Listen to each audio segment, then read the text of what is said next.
Hey, you want to know how to make stained glass? Just spill your coffee on it. Stick around. The jokes can only get better.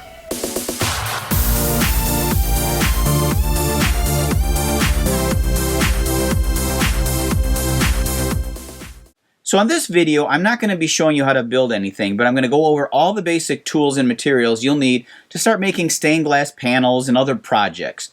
For instance, my last video, 10 stained glass project ideas, can be made with all of the tools you see here. But before we take a closer look at all the tools and materials, let's look at the workbench itself.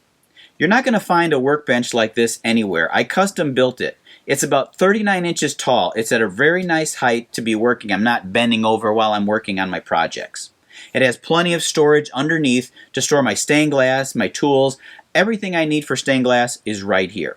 But you have to have a good place to work. It's a good idea if it also has a window in the room for some ventilation. This video will be divided into two sections. First, I'm going to go over the tools, and then secondly, I'll go over all the materials.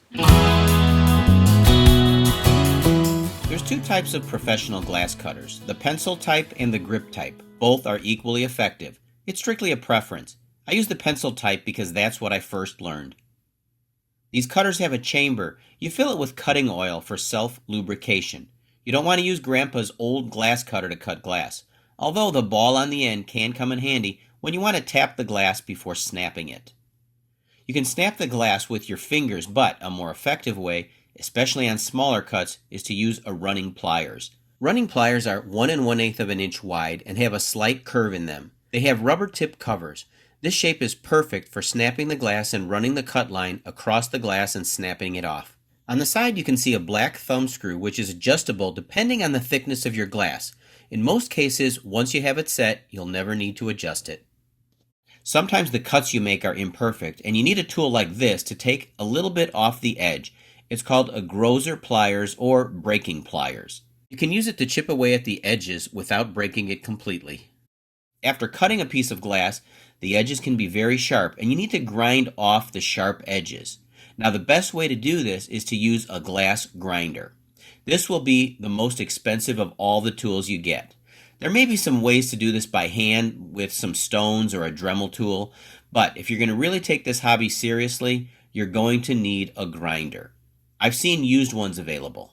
There's two diamond grinding wheels, the larger one and the smaller one on top for tighter, smaller curves.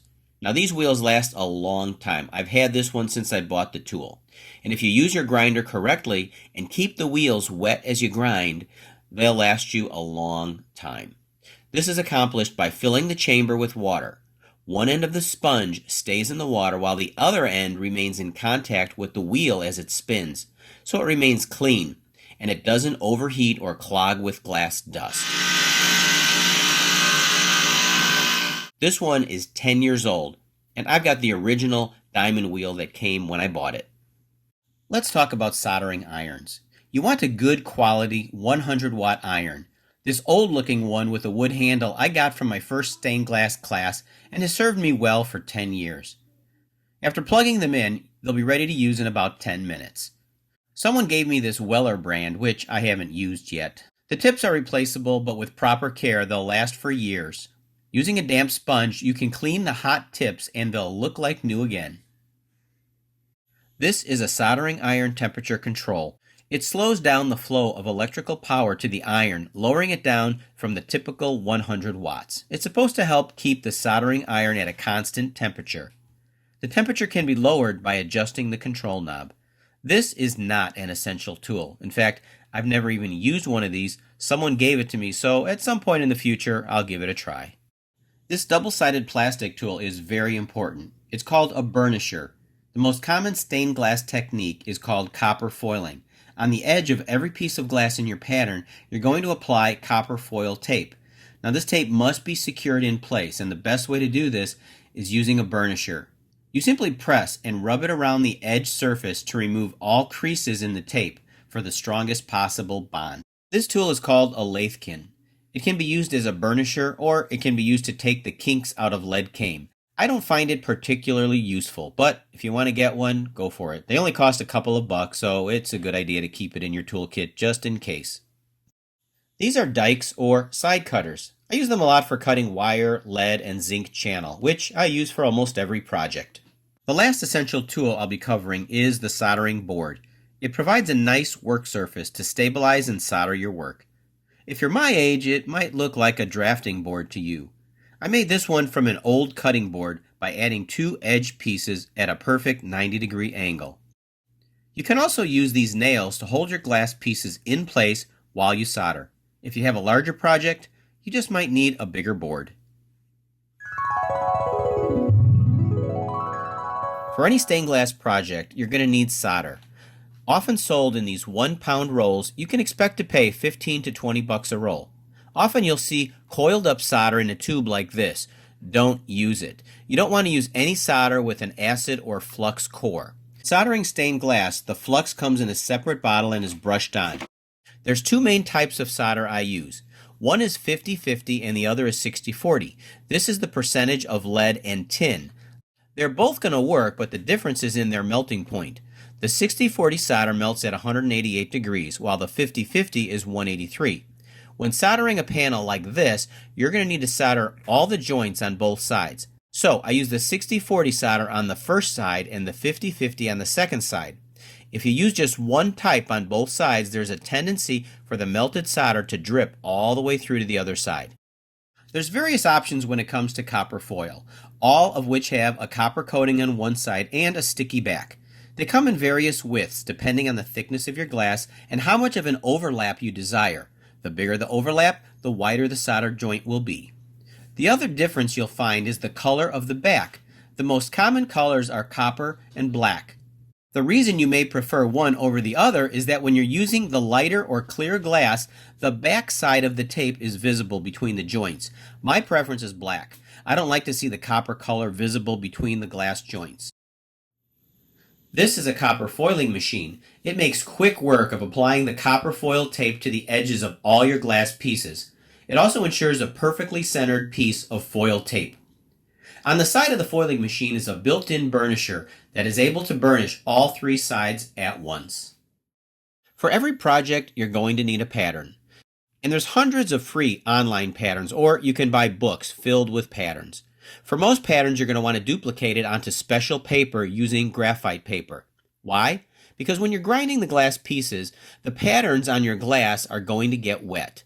This is going to make it difficult for accurate grinding as the paper starts to disintegrate, which is why you transfer your pattern to moisture-resistant paper like freezer paper, or you can even buy these special sheets of adhesive-backed paper. Now, I'm a cheapskate, so I use freezer paper or whatever people give me. When cutting out the pattern, you can use regular scissors on the outside, but you're going to want to use a special scissors called foiling shears for the inside. Now, foiling shears are a necessary tool. They cut out an extra space between the pieces, which allows for the space of the solder joint. If you use regular scissors, your final product will be a little larger and it won't line up as well. You're also going to want to get yourself some rubber cement to glue down your pattern pieces to the glass. The rubber cement allows for easy removal of the paper. There are so many types of metal edgings used in the stained glass process. The 2 types that I find the most useful are solid zinc for straight edging and flexible lead edging for curves. You simply cut them to the right length and then attach them with solder at the joints. Now, when it comes to choosing your glass, you have all kinds of options. You really want to pick the appropriate glass for the project that you're working on. For example, let's say that you were going to make this boat. You want to pick the appropriate colors for the sky, for the water, for the mountains, for the boat itself. A lot of this is just your preference. The other thing you want to remember is, do you want some of the glass transparent so the light can shine through, or do you want it more light blocking or opaque? While I've shown you all of the basic tools and materials you'll need for stained glass, I haven't really said much about the costs, or for that matter, where you can get the stuff at. And the reason is that the costs can vary greatly. All the items I've shown you can be purchased from Amazon or other online retailers. The other place you might want to check out is Hobby Lobby. They've got a pretty big selection of stained glass supplies as well as all the glass you'll need. You also might have some local glass shops in your area that even offer classes as well as some of these same supplies. But just to give you an idea of the total cost, you can expect to spend between $200 and $400. But once people find out that you're into stained glass, they might even have supplies that they can give you or know somebody who's getting rid of some. I've been given glass, tools, even a glass grinder over the years. Stained glass is a great hobby, and you might even be able to make money at it. I hope I helped you find a new hobby today. Thanks for watching Alley Picked. If you would, please give the video a thumbs up, subscribe to Alley Picked, and if you want to be notified of future videos, click on the bell. Until next time, I'll meet you in the alley.